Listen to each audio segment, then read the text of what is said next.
Hello, my name's Todd Hicks. Welcome to this week's Turf Tips. First off, let's look at this week's weather pattern. From what we can tell for Central Ohio, we're looking at 70% chance of rain on Sunday. A little bit of chance on Saturday night. What we're going to see is a cooling pattern in the nights, somewhere between 55 degrees on Sunday night and about 68 degrees Saturday through Monday nights. We're also going to see a cooling during the day, 81 to 82 degrees. What that tells us is dollar spot's going to be back and it's going to be prevalent. If you're not protected, get something out for it. We've been talking about this for the last couple of weeks, that it's been hanging on in that higher cut, fairway cut.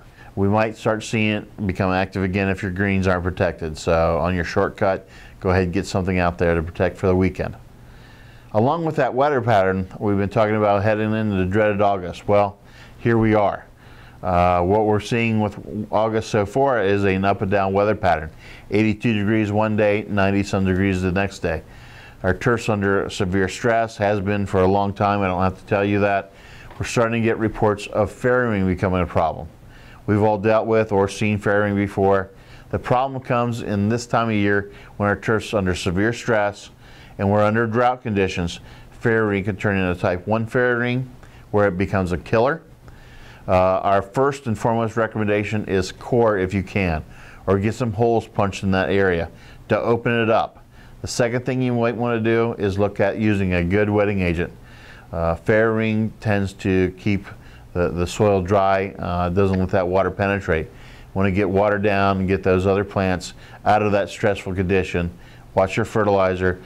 Do whatever you can to take the stress off the surrounding turf, so you can kind of match that color back up, or at least get it from type 1 back to one of the other types where it's just a cosmetic looking thing. It's not interfering with play or causing death.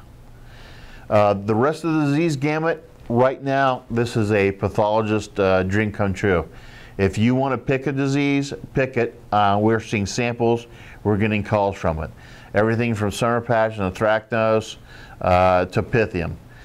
With this weather jumping back and forth, it's providing long leaf surface wetness in the morning, long periods of glutation and or dew, and we're just seeing the perfect storm coming for all diseases.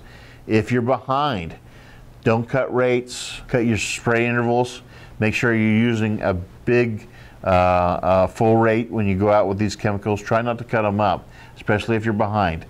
Once you get ahead or once you get even with these diseases, try to stay ahead for this month. This is going to be the brutal month.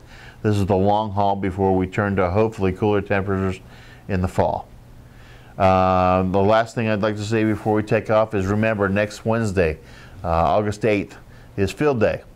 We'd like to see you here. Registration starts at 8:30 in the morning.